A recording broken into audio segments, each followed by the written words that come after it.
Nous voulons bénir le Seigneur avec vous. Avant d'ouvrir la parole de Dieu avec vous ce matin, j'aimerais prier quelques instants si vous le voulez bien.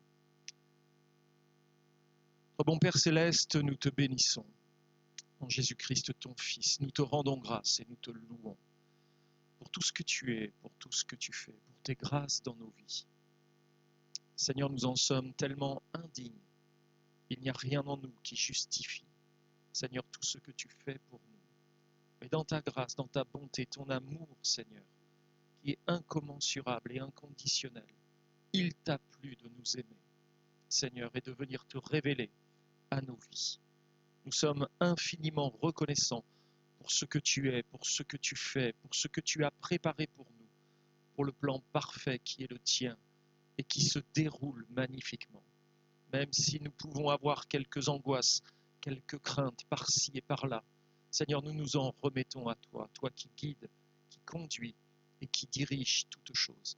Seigneur, nous nous attendons à ta grâce encore en cette journée, alors que ta parole va être annoncée, qu'elle puisse trouver le chemin des cœurs et qu'elle y dépose cette semence bénie, vivifiante, vivante, puissante, pour transformer les cœurs et les vies, pour renouveler, Seigneur, notre être intérieur et pour nous amener à être encore plus proches de toi. À Jésus soit toute la gloire. Amen.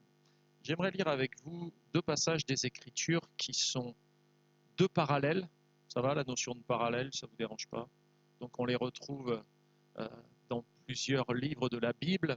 Et on va lire ensemble dans l'Évangile de Matthieu, chapitre 15, verset 21 au verset 28. Évangile de Matthieu, chapitre 15, verset 21 au verset 28. Et on poursuivra par l'Évangile de Marc, chapitre 7, verset 24 au verset 30. Première lecture dans Matthieu 15.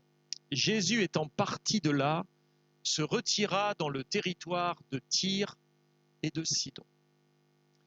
Et voici une femme cananéenne qui venait de ces contrées lui cria « Aie pitié de moi, Seigneur, fils de David. Ma fille est cruellement tourmentée par le démon. » Il ne lui répondit pas un mot. Et ses disciples s'approchèrent et lui dirent avec instance « Renvoie-la, car elle crie derrière nous. » Il répondit « Je n'ai été envoyé qu'aux brebis perdues de la maison d'Israël. » Mais elle vint se prosterner devant lui, disant « Seigneur, secours-moi. » Il répondit « Il n'est pas bien de prendre le pain des enfants et de le jeter aux petits chiens. » « Oui, Seigneur, dit-elle, mais les petits chiens mangent les miettes qui tombent de la table de leur maître. » Alors Jésus lui dit « Femme, ta foi est grande, qu'il te soit fait comme tu veux. » Et alors même, sa fille fut guérie. Amen. Je vous invite donc à poursuivre cette lecture dans l'Évangile de Marc, le parallèle de cette lecture dans Marc chapitre 7, versets 24 à 30. Jésus étant parti de là, s'en alla dans le territoire de Tyr et de Sidon. Il entra dans une maison désirant que personne ne le sache. Mais il ne put rester caché, car une femme dont la fille était possédée d'un esprit impur entendit parler de lui et vint se jeter à ses pieds. Cette femme était grecque, syro-phénicienne d'origine. Elle le pria de chasser le démon hors de sa fille.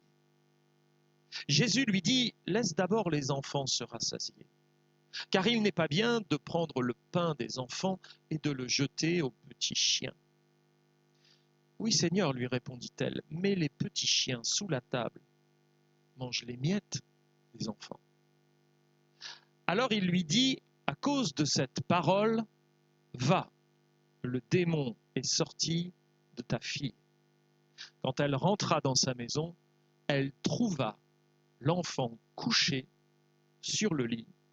Le démon était sorti. Amen. Je pense que c'est important de faire la lecture de ces deux passages parallèles puisqu'ils nous envoient des informations complémentaires l'un vis-à-vis de l'autre. En tout cas, dans cette période de la vie de Jésus, l'activité spirituelle était particulièrement intense. Jésus était en train de terminer la 2e année de son ministère. Il a eu combien d'années de ministère, Jésus? Pas beaucoup, hein, 3 ans de ministère. On se dirait 3 ans de ministère et puis c'est la fin. Est-ce que ça vaudrait la peine de commencer, franchement? Bah, je crois qu'en 3 ans, il en a fait beaucoup plus qu'on pourrait, nous, en faire, chaque pasteur, dans toute notre vie. Hein. Activité très intense, ô combien glorieuse, ô combien la gloire de Dieu a été manifestée. Jésus terminait donc sa 2e année de son ministère. Il avait accompli de nombreuses choses, répandant avec ses disciples la bonne nouvelle de l'Évangile. Des miracles et des prodiges s'accomplissaient et des foules entières étaient touchées, guéries, délivrées. Mais ces choses ne se faisaient pas sans une véritable adversité, sans mener des combats, affronter de l'opposition. Il y en aura toujours. Dès l'instant qu'on veut avancer avec Dieu et faire l'œuvre de Dieu, on doit toujours s'attendre à ce qu'il y ait de l'opposition et des difficultés. D'ailleurs, quand il n'y en a pas, on se pose des questions, mais qu'est-ce qui se passe? Au bout d'un temps, on se dit, c'est pas normal. Nous sommes dans la période de la Pâque en l'an 29, et Jésus décide d'emmener ses disciples dans une sorte de retraite spirituelle. Je ne sais pas si vous aimez les retraites spirituelles, le fait de partir pendant quelques jours, là, se mettre au vert, enfin au vert ici dans la région, partout où on va, on est au vert, mais aller se mettre un peu dans la campagne, dans un endroit et se prendre un temps de retraite spirituelle, de ressourcement spirituel. Et cette retraite avec Jésus n'était pas fortuite. En effet, Jésus avait de nombreuses choses à annoncer à ses apôtres et il devait les préparer à l'échéance de la croix, puisque pratiquement 1 an après, Jésus allait mourir sur la croix dans la ville de Jérusalem. Et Jésus avait encore de nombreuses choses à transmettre à ses apôtres. Il savait que bientôt, 1 an jour pour jour, il allait mourir sur la croix. Une retraite spirituelle était sans doute une formidable idée, n'est-ce pas? Formidable idée. Les disciples allaient pouvoir se retrouver seuls avec leur maître, loin de l'agitation des foules qui les suivaient partout où ils allaient. Retrouver un peu de calme, profiter d'un peu de repos et de détente après 2 années particulièrement actives, intenses et riches en événements. Est-ce que ça vous arrive de temps en temps d'espérer après des temps de repos et de ressourcement? Ressentez-vous parfois une aspiration profonde à vous tenir à l'écart de l'agitation pour rester dans le calme et rétablir le calme au-dedans de vous? Demandez-vous au Seigneur de calmer le rythme dans lequel votre vie est engagée de manière quotidienne. Alors après avoir accompli le miracle de la première multiplication des pains, où il y avait 5000 hommes, nous dit la parole, Jésus obligea ses disciples à monter dans la barque et à le précéder sur l'autre rive pendant qu'il renverrait la foule. Et là, moi j'ai déjà un problème, pas vous? Non? C'est Jésus qui renvoie la foule. C'est lui qui fait le service d'ordre. Jésus. C'est vrai, quand on lit la Bible, et puis qu'on est habitué à la lire, alors on passe sur des situations et on ne se rend pas compte. Il faut savoir s'arrêter et se questionner sur tout ce qu'on lit et de se dire, sincèrement, c'est Jésus qui a dit aux disciples, traversez, puis moi je vais m'occuper de renvoyer les gens, de leur dire... Nous, on a plutôt l'image, Jésus va passer, va partir, et puis les disciples, ils vont nettoyer la place, ils vont faire en sorte que tout se passe bien. Non, non, c'est Jésus qui fait le travail. Les disciples, allez. Après cela, Jésus alla prier seul sur la montagne, et à la fin de la nuit, ceux qui connaissent ce passage, la Bible nous rapporte il alla vers eux en marchant sur les eaux. Il va rejoindre ses disciples qui se débattaient au milieu de la tempête. Ce n'est pas toujours facile d'atteindre le lieu de repos. Mais c'est parfois le moyen que Dieu choisit pour nous faire expérimenter le miraculeux. Le miraculeux se cache bien souvent au milieu des zones de détresse et de crise. Seulement, comme on n'a pas du tout envie de traverser ces zones-là, le miraculeux, on le vit moins. Après avoir traversé le lac, ils arrivèrent dans la région de Génézareth. Et bien vite, une foule s'agglutina autour d'eux, amenant des malades pour que Christ les guérisse. Et de nouveau, les religieux vinrent chercher querelle au Seigneur et à ses disciples. Après avoir remis les pharisiens et les scribes à leur place, en les qualifiant quand même d'hypocrites, je ne sais pas si on aurait bien pris les qualificatifs, mais Jésus emploie parfois des mots très durs. Jésus poursuit sa route en direction de Tyr et de Sidon. Et l'évangéliste Marc nous donne une précision que Matthieu ne nous communique pas. Dans son évangile, il est écrit que Jésus sortit du territoire juif d'Israël pour aller se cacher dans une maison à l'intérieur de ce qu'il convient d'appeler aujourd'hui le Liban. Quelle riche idée d'aller faire une retraite spirituelle au Liban alors que c'est la fête de la Pâque et où tous les Juifs devraient être à Jérusalem. Franchement, Jésus, il est souvent là où on ne l'attend pas. Et on pourrait se poser la question, mais Jésus, c'est la Pâque. Tu devrais être à Jérusalem. Célébrer la Pâque à Jérusalem. Voilà un événement à ne pas rater. Et lui, il part avec ses disciples, direction le Liban, et en plus, il y va pour se cacher, pour se mettre dans une maison et être tranquille. Ça ne vous questionne pas tout ça? Vous ne dites pas, mais il fait quoi Jésus? Il rate un tel événement. En réalité, il rate la convention, quoi. Il n'est pas au congrès. Et en plus, il a amené ses disciples, ses apôtres avec lui. C'est sûr que le président de région, s'il l'attrape, ça va mal se passer.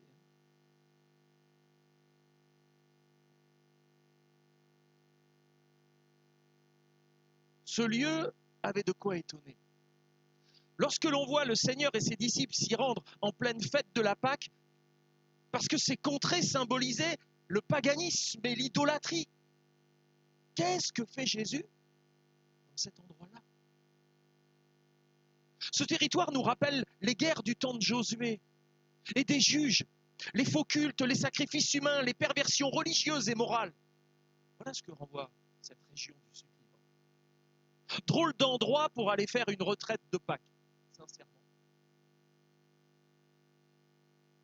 Décidément, Jésus nous étonne. Et marque de mentionner ensuite, mais il ne put rester caché. Et on a là le sentiment que quelque chose échappe au contrôle du Seigneur. Il avait envie de rester caché, mais il n'a pas réussi. Tiens, est-ce qu'il y aurait quelque chose qui pourrait échapper à la volonté du Seigneur?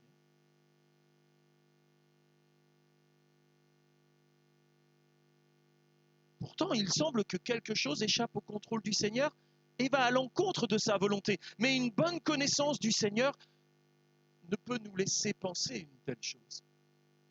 Rien n'échappe au contrôle du Christ, ni même ne le surprend. Tout était conduit, tout était préparé, et le plan de Dieu s'accomplissait comme prévu. Alors une femme dont la fille était possédée d'un esprit impur entendit parler de lui et vint se jeter à ses pieds. Et dans ce passage, il ressort que cette femme était en quelque sorte une étrangère. Surtout lorsqu'on lit le texte de Marc qui ajoute qu'elle était grecque de religion syro-phénicienne d'origine. Et si on oublie de contextualiser géographiquement ce passage, nous avons l'impression qu'il est question ici d'une rencontre avec une femme étrangère. Mais on peut se poser réellement la question pour savoir qui est réellement l'étranger dans le récit. Qui est l'étranger dans le récit? C'est Jésus. Il est à l'extérieur du territoire d'Israël. C'est lui l'étranger. Et pourtant, quand on lit le texte, nous les chrétiens, tellement habitués à confronter l'écriture, on a l'impression que c'est elle, la femme étrangère, qui vient vers lui. Comme quoi, l'étranger n'est donc pas toujours celui que l'on croit. Et la notion d'étranger va alors alimenter ce texte un peu à l'exemple de celui du bon samaritain. Et en croisant le récit des deux évangiles de Matthieu et de Marc, nous lisons que cette femme se jeta aux pieds du Seigneur et lui cria « Aie pitié de moi, Seigneur, fils de David, ma fille est cruellement tourmentée par le démon. » Cette femme était en pleine détresse et poussée par un besoin que l'on pourrait qualifier de légitime par rapport à sa fille. Sa fille qui était possédée par un esprit démoniaque, elle vint vers Jésus, reconnaissant en lui la capacité d'intervenir en sa faveur, et plus précisément en la faveur de sa fille. Mais ce qui est étrange dans ce passage, c'est que Jésus ne lui répondit pas un mot. Ça, c'est Matthieu qui l'écrit. La femme vient, elle crie « Aie pitié de moi, Seigneur, fils de David, ma fille est cruellement tourmentée par le démon. » Et Jésus n'y répond pas. C'est étonnant ce Jésus. Est-ce qu'il ressemble au Jésus que vous connaissez? Si une femme venait voir votre pasteur en lui disant « Voilà, je viens vers vous, est-ce que vous pouvez prier pour ma fille, elle est tourmentée, elle ne va pas bien ?» et que votre pasteur ne répond même pas à cette femme, je pense que vous allez dire « Il y a un problème, notre pasteur, en ce moment. Il va pas bien, les gens y viennent, ils ont des besoins, on prie pour que des gens viennent à l'église, et quand les gens viennent à l'église, le pasteur, il les ignore. » Jésus, il lui répond pas. Sincèrement, moi, quand je lis le texte, le comportement de Jésus, excusez-moi de l'expression, mais me choque. Pas vous? Moi, ça me choque l'attitude de Jésus. Mais la question que je vais vous poser, c'est êtes-vous prêt à être choqué par l'attitude de Jésus? Nous, on veut d'un Jésus qui nous réconforte. On veut un Jésus qui ne nous choque pas, qui soit dans la bien-pensance, le bon comportement, la bonne attitude. Un Jésus bien sous toutes nos formes à nous, qui fait ce qu'on lui demande, qui répond quand on l'appelle. Un bon Jésus, quoi.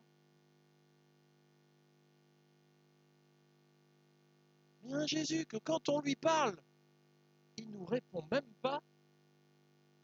Ah bah alors là, c'est la panique, les gars, non?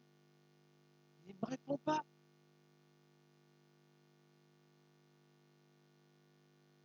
Il ne semble pas réagir. Ou alors, il est fatigué. Il a quand même enseigné les foules. Il a été prié en haut de la montagne. Puis après, il a traversé la mer, en plein milieu d'une tempête.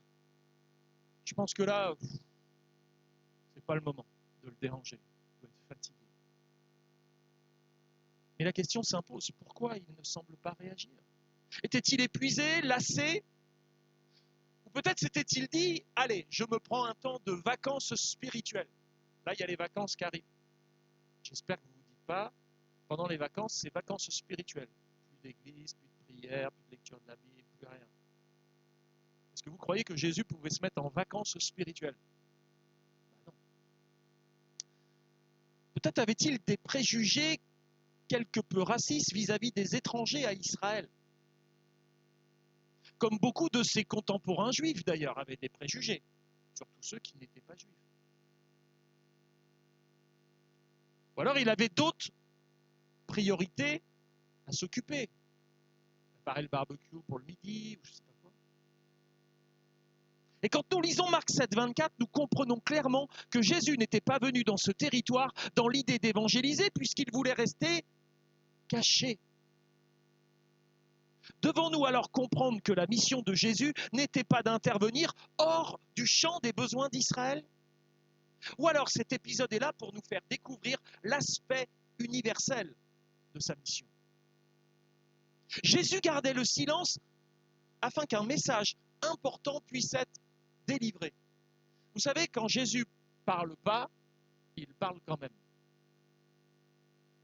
Parfois, ces silences sont plus instructifs que toute autre chose. Moi, parfois, mes enfants, quand on avait encore les enfants à la maison, me posaient des questions et des fois, je ne leur répondais pas. Ils savaient que le fait que je ne réponde pas, un, il ne fallait pas qu'ils insistent, et deux, c'était bien souvent une fin de non-recevoir. J'avais juste un regard à poser sur eux et ils savaient que ce n'était pas la peine qu'ils aillent plus loin. Jésus garde le silence.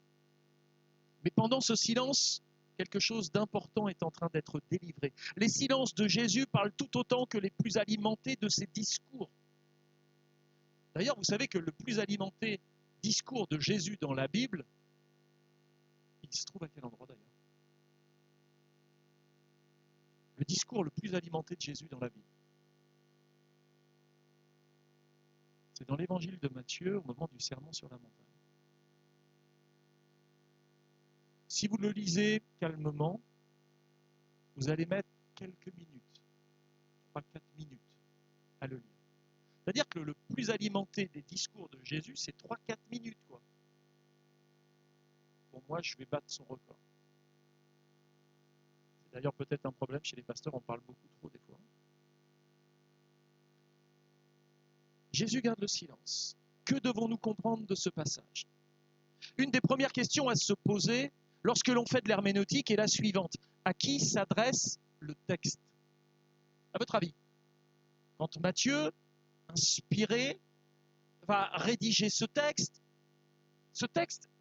a été écrit, poussé par le Saint-Esprit, mais dans l'idée de s'adresser à qui exactement? Aux Juifs. Daniel nous dit aux Juifs. À nous.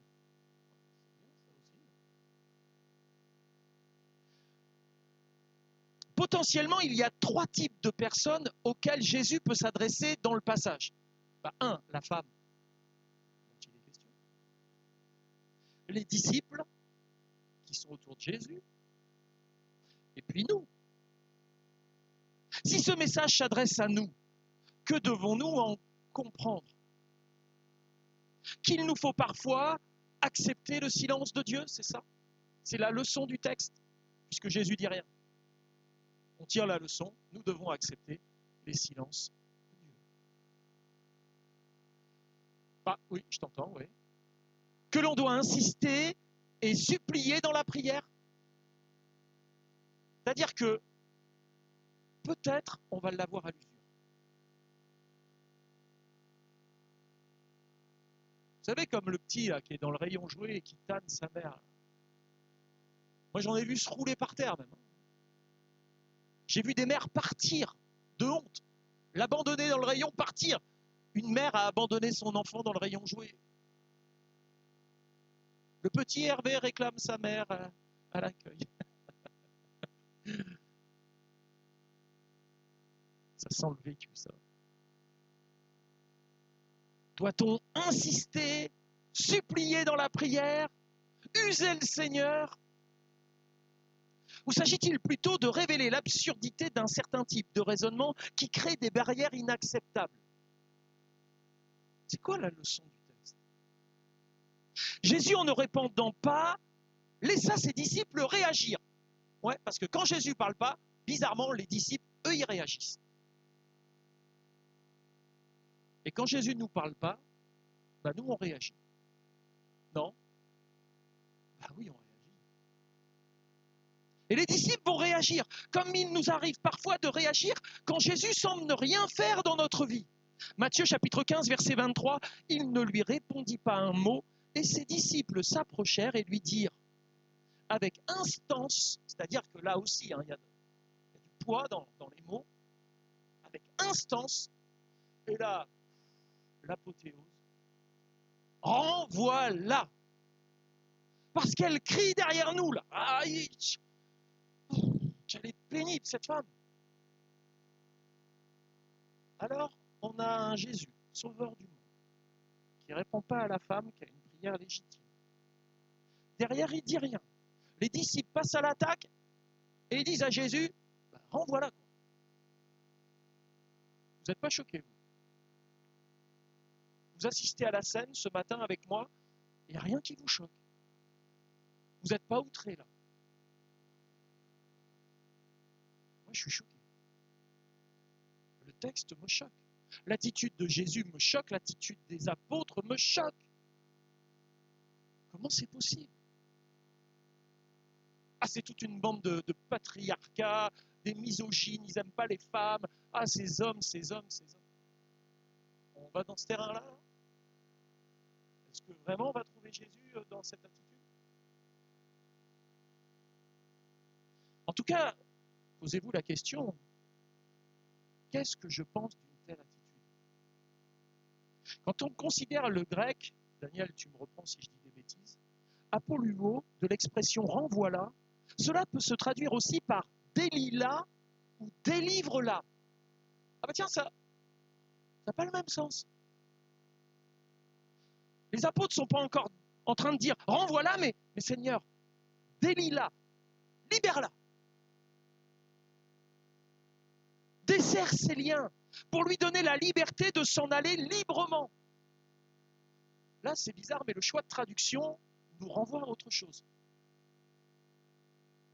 Vous savez que traduction veut dire souvent trahison. Il faut faire attention, parce que parfois, on est très à cheval sur certains mots qui sont le fruit de choix de traduction, et pas toujours bien choisis. On a validé dans nos milieux la Bible Spurgeon, que moi je ne valide pas particulièrement. Je vais peut-être me faire des adversaires, mais c'est pas grave. Pas Spurgeon, Second, que je ne valide pas forcément. Pourquoi?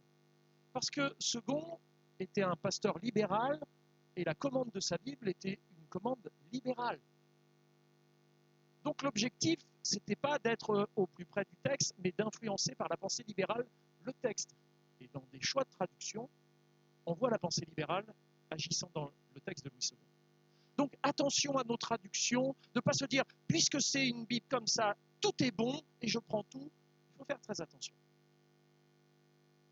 Donc vous avez un spécialiste du grec dans l'église, profitez-en, allez le saouler un peu, et puis il vous donnera quelques petites perles du grec et de la beauté de cette langue et des subtilités aussi qu'elle renferme et de la richesse de cette langue. On est bien plus pauvre dans notre français, malheureusement, et donc c'est pour ça qu'il faut un peu investiguer les langues bibliques pour aller chercher les sens cachés. Peut-être que les disciples désiraient que Jésus intervienne, mais c'était surtout pour que la femme cesse de les déranger. Seigneur, vas-y, délie-la, et puis qu'elle s'en aille, et puis que nous, on reprenne notre séminaire, quoi, notre retraite spirituelle. Il voulait passer un moment tranquille avec le Seigneur, sortir du contexte habituel, et cette femme était en quelque sorte le trouble fait dans les projets qu'ils ambitionnaient. Finalement, lorsqu'on y regarde bien, ce n'est plus la femme qui apparaît comme une étrangère dans ce récit, mais bien les disciples qui réagissaient comme des étrangers par leur manque de bonté, de sollicitude et de sympathie. Franchement, je n'aurais pas aimé me retrouver à la place de cette femme qui se retrouve devant bien des barrières à franchir. Après avoir écouté les disciples parler d'un renvoi, c'est maintenant le Seigneur qui parle. C'est bon, vous êtes assis? Jésus va parler. Et nous, on se dit, ça y est, il parle. Je n'ai été envoyé qu'aux brebis perdues de la maison d'Israël. Au secours. Ah, mais si c'était pour dire ça, il aurait mieux fait de... Je ne suis envoyé qu'aux brebis perdues de la maison d'Israël. Il y a des Normands dans l'auditoire? Ils ne sont pas nombreux, il y a un gars dans le fond, il y a moi, ma femme, Johnny. Imaginez que votre pasteur dise « Moi, je ne prie que pour les Normands. Je ne suis venu que pour les Normands. Les autres, ça la foutrait mal. Qu'est-ce qu'il dit Jésus? Je ne suis venu que pour les brebis perdues de la maison d'Israël. Et toi, t'es d'Israël? Ah non. Ah ben moi, non. Occupe pas de toi. Et voilà encore une réponse étonnante de la part du Seigneur. Franchement, moi, ce texte, je l'ai lu des dizaines et des dizaines et des dizaines de fois. Puis un jour, j'ai décidé de m'arrêter dessus et de me poser des questions. Au lieu de prendre tout comme ça, vous savez, j'ai voulu me mettre à l'intérieur du texte et de me laisser interpeller. Imaginez, on est dans quel département ici? C'est quoi 33? La Gironde. Est-ce que vous avez un département limitrophe pas loin? Allez, la Dordogne. Vous avez un pompier de Libourne, donc qui est dans le département de la Gironde, qui va faire un tour dans la Dordogne. Et puis là, il y a un accident. Et lui, il passe à côté de l'accident et il dit « Ah non, moi, je ne suis pas pompier de la Dordogne. Moi, je suis de Libourne là-bas. C'est pas mon département. C'est hors de mon champ de compétences. Alors, débrouillez-vous, mais moi, je ne peux rien faire pour vous. Je suis venu pour les brebis perdues de la maison d'Israël. » Vous ne trouvez pas que ça sonne un peu nationaliste, cette affaire-là? Hein? Oh, je pense savoir ce que Jésus va voter là. Avec de tels arguments là, ça sent le nationalisme exclusif que l'on rencontre tellement de nos jours dans bien des domaines. On le rencontre même à l'intérieur des unions d'église, une forme de nationalisme exclusif. Jésus cherche-t-il à provoquer par ses paroles? Jésus est-il un provocateur? Mais à qui s'adresse-t-il réellement? Pourquoi parle-t-il comme il le fait? Est-ce qu'il s'adresse ainsi à cette femme? Ou à ses disciples? Ou aux Juifs? Ou à nous? En tout cas, moi, je sais qu'il s'adresse à nous ce matin, les lecteurs de ce récit. Et on ne peut pas se défaire de ce texte. On est bien obligé de nous retrouver et de nous laisser importuner par ce texte. Car même si ce passage de Matthieu laisse penser que Jésus parlait aux apôtres, ces derniers ont certainement compris qu'il était question d'une sorte de déclaration d'exclusivité se résumant par Israël d'abord. La préférence nationale. Israël d'abord. Je suis venu pour les brebis perdues de la maison d'Israël. Ok. La nation d'Israël avait-elle un privilège de par son statut que Jésus défendait par pur nationalisme? Qu'est-ce que vous en pensez? Ou était-ce une priorité dans l'action que Jésus avait en fait? C'est bien connu que dans un accident, chaque accidenté souhaite être secouru le premier. Lorsque j'ai fait mon service militaire en gendarmerie, on a participé à un exercice pour l'entraînement des déclenchements de plans hors sec, organisation des secours. Alors on nous a levé de très bonne heure le matin, on nous a emmenés en autocar, on ne savait même pas où on allait, et puis on est arrivé dans une gare désaffectée où il y avait des trains qui étaient couchés par terre. On nous a mis dans les trains, avec des étiquettes autour du cou, on était militaires.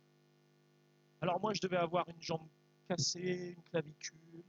Alors il y en avait, ils avaient des membres sectionnés, il y avait de tout, sur les étiquettes, bien sûr. Et puis on nous a dit, dans une demi-heure, on va déclencher le plan hors sec. Les pompiers de la région ne sont pas au courant, c'est un exercice d'entraînement, mais on n'a prévenu personne. Et ils ont déclenché un plan hors sec, axifère, accident ferroviaire.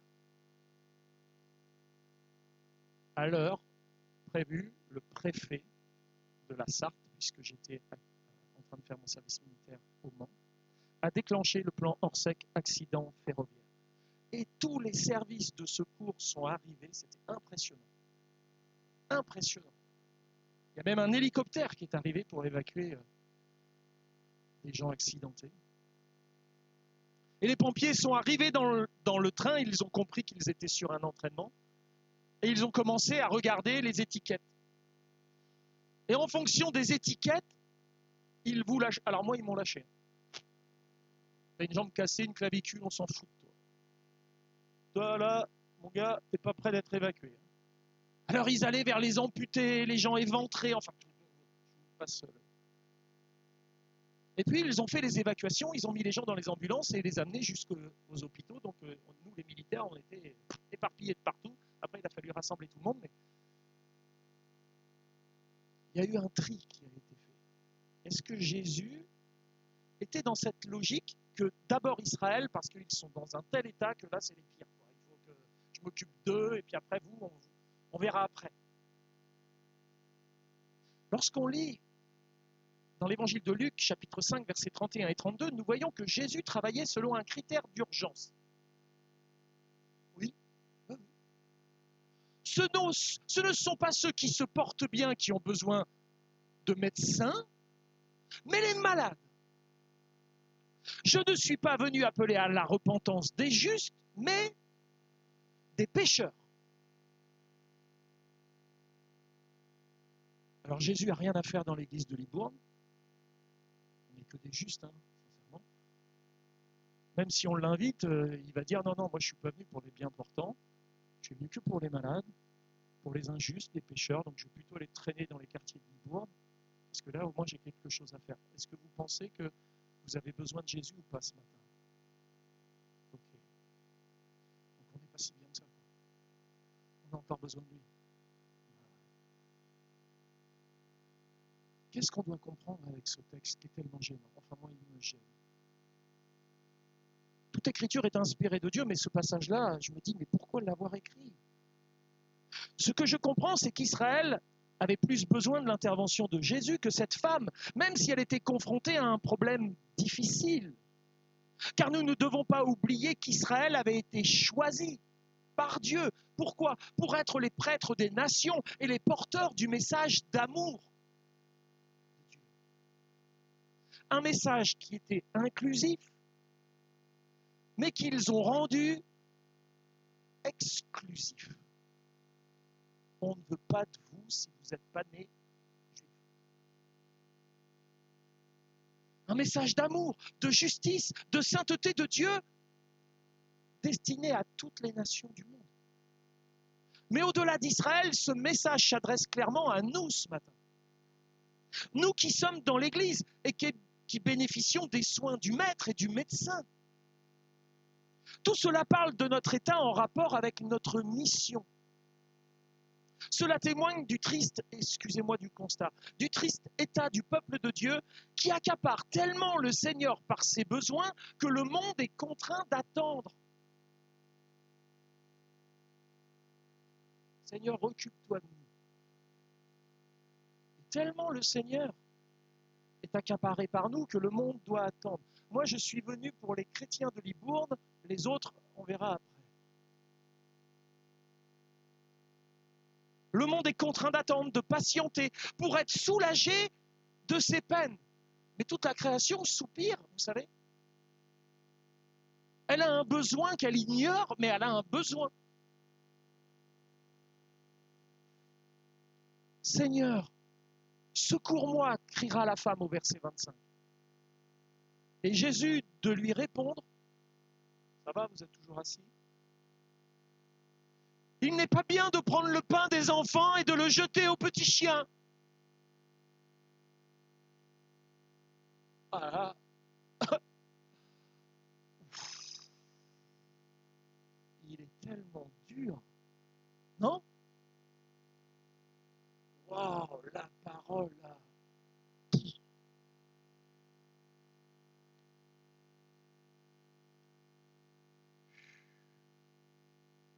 Moi, là, je ne vais plus venir vers ce Jésus-là, parce que là, à chaque fois, je m'en prends une, moi, là. Il est trop dur, quoi. Vous ne trouvez pas qu'elle est choquante, cette réponse-là? Il n'est pas bien. La femme, elle demande de l'aide, quoi. Secours-moi. Il n'est pas bien de prendre le pain des enfants et de le jeter, même pas de le donner, de le jeter au petit chien.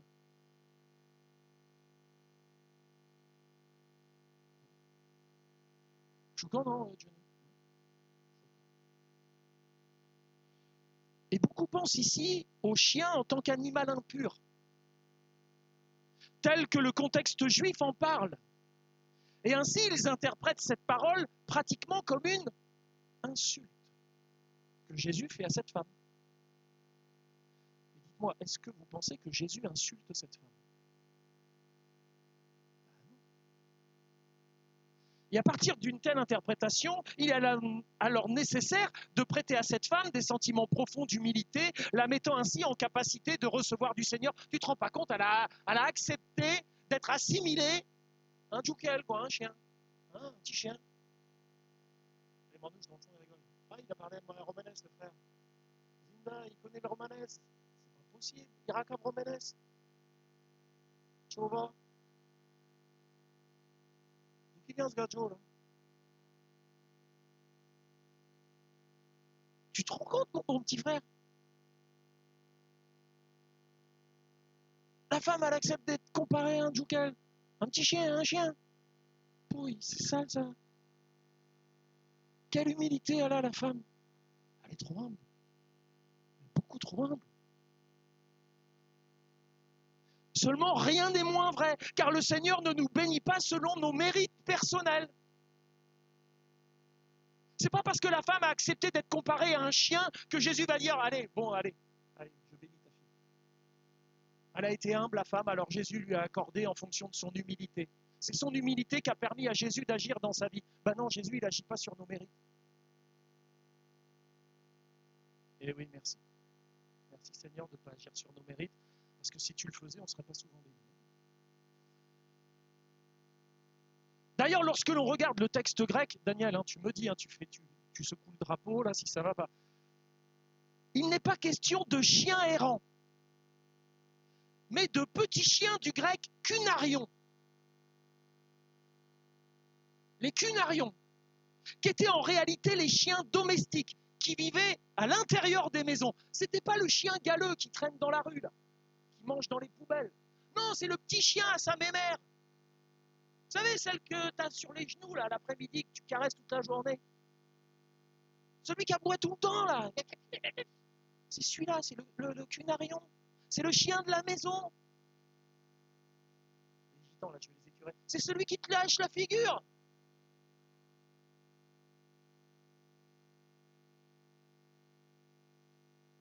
C'est celui qui mange dans ton assiette. C'est le petit cunarion. Il emploie le mot cunarion. Et en parlant ainsi, Jésus voulait faire comprendre à tous que dans n'importe quelle maison, les enfants mangent d'abord. Ensuite, viennent le tour des animaux, les cunarions. Ainsi, il fallait d'abord offrir aux Juifs leur chance de saisir le salut, et ensuite seulement l'évangile serait prêché aux païens. Et Dieu n'avait jamais déclaré qu'il ne bénirait que la nation juive. On s'est pris une chienne avec mon épouse à m'enseigne, la chienne. Je sais pas, Dieu il a voulu qu'on ait un chien. Ça s'est passé très bizarrement pour avoir ce chien. Mais tous les jours, elle m'enseigne. Elle ne s'en rend certainement pas compte. Mais il y a un truc avec cette chienne, elle ne mange pas le temps que je n'ai pas mangé. Dans sa tête, je suis, vous accrochez les sœurs, le mâle alpha. Et la femelle ne mange pas avant le mâle alpha dans la meute.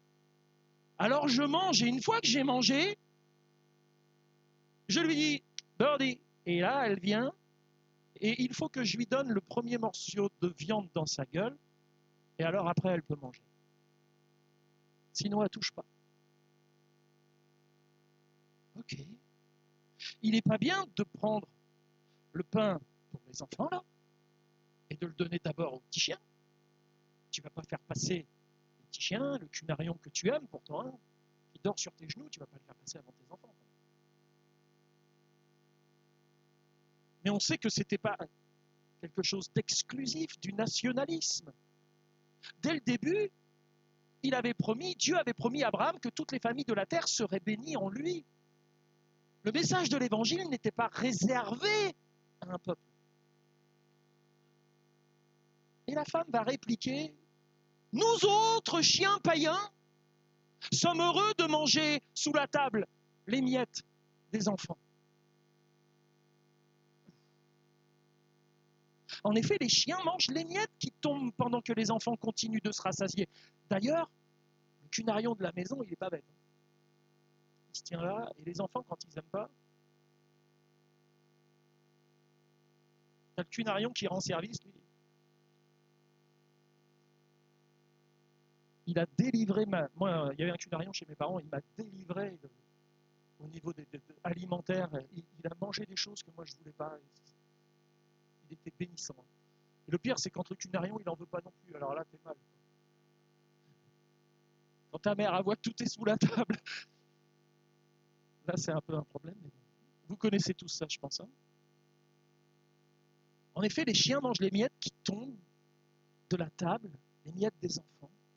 Et si Jésus lui donnait seulement une miette, pour elle, cela pouvait suffire pour guérir sa fille. Cette femme avait davantage de foi que les disciples de Jésus, en réalité. Eux mangeaient le pain, se nourrissaient du pain, ils avaient le pain avec eux. Et elle dit, moi, une miette. La Sainte Seine, elle est passée ce matin. On a séparé le pain.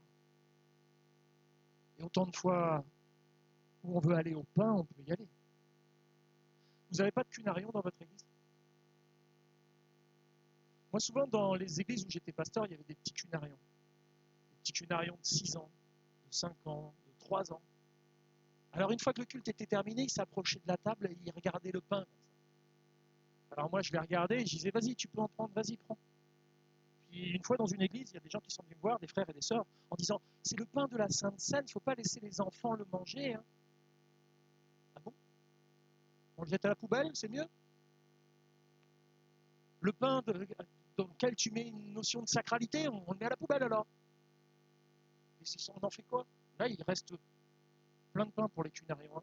S'il y a des enfants dans l'église, vous êtes invités à la fin du culte à venir finir les corbeilles si vous avez faim. Cette femme, elle se dit, bah oui, je crois qu'il y en a assez pour vous, puis qu'il restera bien une miette pour moi. Ah non, c'est juste pour nous la Sainte Seine, hein. Nous, on ne va pas la donner à n'importe qui, hein. Ok.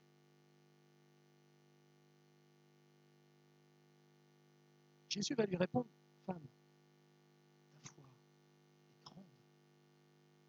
Et il accorda instantanément la guérison à sa fille. Il n'alla même pas dans la maison où se trouvait la fille. En Bluetooth, à distance, il l'a guérie. Vous savez que Jésus peut être en Bluetooth avec nous tous? En Bluetooth. Il l'a guérie à distance. Ce fut la première intervention de Jésus en faveur des païens. Les Juifs le rejetaient et s'opposaient à lui, mais cette femme païenne fit preuve d'une foi authentique. Et nous savons que sans la foi, et c'est Dieu qui nous la donne, cette foi, il est impossible de lui plaire. La manifestation de notre foi, c'est la marque de Dieu en nous. On se fait reconnaître par notre foi, par l'exercice de notre foi. Dieu nous reconnaît. Nous, c'est le son de sa voix qui nous permet de le reconnaître. Quand il nous parle, on sait qui il est. Mais lui, c'est notre foi qui l'interpelle. La marque du divin qu'il a placé en nous. Jésus ne voulait pas mettre cette femme à l'épreuve pour voir si elle allait persévérer, comme on tient un sucre à une certaine hauteur pour obliger le cunarion, le chien, à sauter plus haut. Allez, saute, saute, saute, femme. Non, non. Non, Jésus voulait seulement secouer ses disciples et nous secouer un petit peu aussi, nous, ce matin, si vous le permettez. pour que nous comprenions qu'une attitude exclusiviste peut conduire à des attitudes absurdes, dures et inhumaines. Alors, qui est réellement la brebis perdue dans le texte? Je suis envoyé pour les brebis perdues. Qui est la brebis perdue? Ceux qui, par orgueil et rigidité, leur tradition pétrifiée, leur propre justice, repoussent et marginalisent les autres, ou ceux qui sont repoussés, méprisés, exclus? Qui sont les brebis perdues? Peut-être les deux en réalité. Les marginalisés car leurs besoins ne sont plus pris en compte, leur soif ne peut plus être assouvie. Ceux qui dictent la loi et qui ferment l'entrée du royaume car ils se trompent magistralement d'objectifs et de route. Certains exégètes suggèrent qu'il y a eu un échange de regards complices, oui, les exégètes arrivent à voir en dehors du texte des choses, qu'il y a eu un échange de regards complices entre Jésus et la femme, une sorte de clin d'œil disant « Attends, on va leur apprendre une leçon à tous. » Vous savez, le petit clin d'œil qui dit « Femme, ne prends pas cas de tout ce que je vais dire, c'est juste pour qu'eux, ils comprennent. » Parce qu'ils sont lents à comprendre, mes disciples. Hein. Avoir des positions doctrinales est parfois tellement facile, et parfois tellement inhumain et peu spirituel.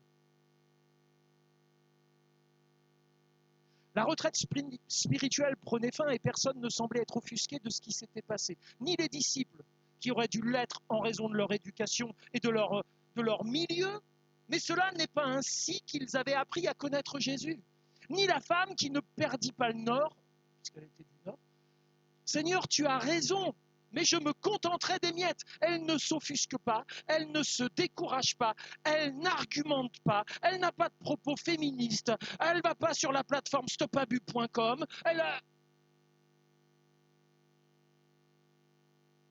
n'est pas en train de dénoncer le patriarcat, elle n'est pas en train de contacter les associations féministes de Libourne.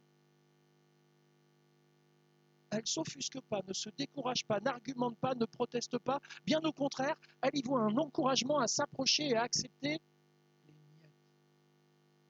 Juste les miettes. Et la question que je pose avant d'aller vers la conclusion, c'est l'Église existe-t-elle pour elle-même, devenant un objectif en soi, ou est-elle un moyen au service des humains, de l'humanité? Est-ce que l'Église est une base avancée du royaume des cieux, à partir de laquelle le Seigneur nous envoie vers tous ceux qui le cherchent, tous ceux qui ont profondément besoin de lui, tous ceux qui sont rejetés et exclus? Il y a une église où j'ai été le pasteur, et on avait entrepris de faire un service auprès des SDF de notre ville. Et tous les lundis soirs, on allait dans les rues parler aux SDF. On a passé du temps avec eux, beaucoup de temps. C'était vraiment des moments enrichissants. Au début, quand on arrivait, ils étaient saouls. On y allait le soir.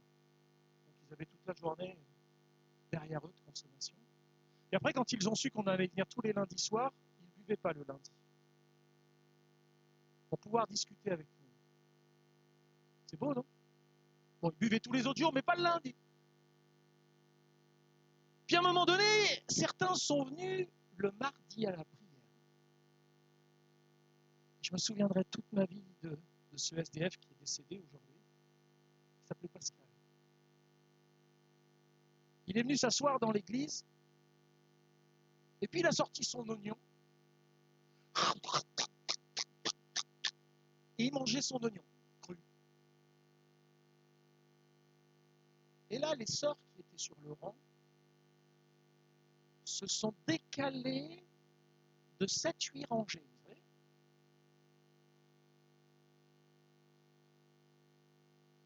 Est-ce que c'est comme ça que l'Église en reçoit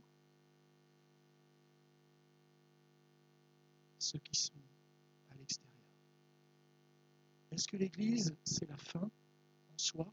On est bien dans l'entre-soi entre nous, des gens qui sont comme nous, habillés comme nous, qui pensent comme nous, qui mettent le même parfum que nous, qui ont la même Bible que nous, qui ont toutes les convenances qui sont les nôtres? Ou est-ce qu'on est prêt à confronter des gens qui peuvent peut-être même nous choquer, mais qui ont tellement besoin de Jésus? Ah non, mais nous, on est en retraite spirituelle, là, on ne veut pas être dérangé. Renvoie-les, renvoie. Johnny, renvoie-les, s'il te plaît. Ils nous dérangent.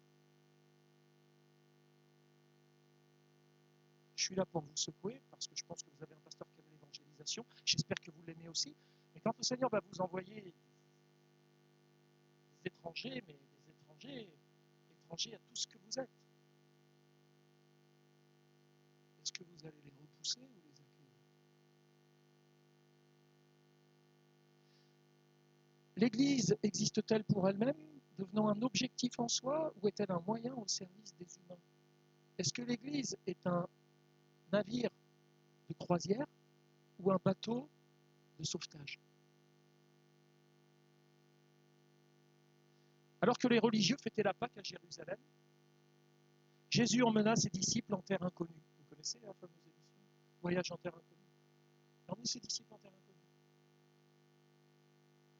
Il bouleversa les choses et renversa les dernières barrières qui se trouvaient dans leur cœur. C'était une leçon pratico-pratique, ce voyage, ce livre. Tout était prévu par Dieu, programmé par lui, pour terminer la formation de ses disciples, de ceux qui allaient devoir transmettre le message, mais pas n'importe comment. Et nous arrive-t-il de ne pas nous offusquer alors qu'on devrait réagir spirituellement? Le danger existe-t-il de finir par trouver certaines choses normales alors qu'en fait elles ne le sont pas? De négliger, de repousser les miettes, même pour ceux qui s'en contenteraient? Le contexte est significatif, car dans Matthieu 14 et 15, juste avant notre récit sur la femme cananéenne, il est question d'une multiplication des pains, avant et après. Et ce texte se trouve entre les deux multiplications des pains en plein centre. Et entre les deux multiplications des pains, il y a cette femme qui est prête à manger juste. Et à chaque multiplication des pains, il resta des miettes en volonté, signe d'abondance. Et quand il y a abondance, l'exclusivisme perd encore plus son sens. Ben oui, s'il y a des restes. Et la question, je vous la pose, est-ce qu'il y a des restes dans cette église? Des bons restes, vous savez?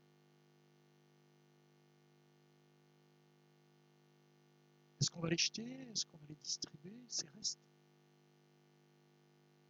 Avec le Seigneur, moi je vous le dis, il y en aura toujours assez pour tout le monde.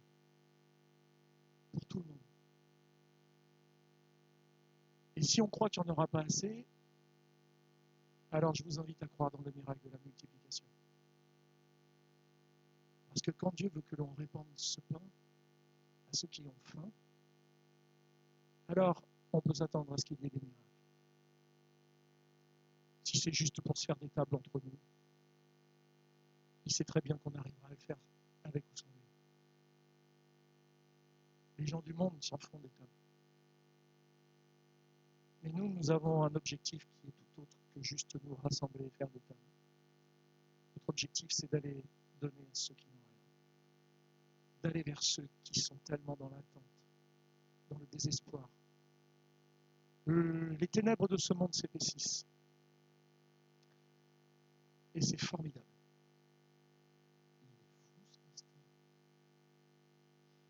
Oui, parce que plus les ténèbres s'épaississent et plus les lumières brillent. Plus on les voit, mieux on les voit. C'est une chance formidable pour l'Église, ce que le monde est en train de vivre actuellement. Parce que l'Église va redevenir une nécessité pour les gens. Un terrain dans lequel il fait bon vivre. On arrêtera de s'enfader les uns les autres parce qu'on aura tellement de travail à l'extérieur qu'on aura bien d'autres choses à faire. Que Dieu puisse nous aider, nous soutenir, nous remettre les yeux en face des trous, et le cœur à la bonne place, rempli de l'esprit et du message de l'Évangile. Amen. Je vous invite à courber les fronts. C'était ce que j'avais pour vous ce matin.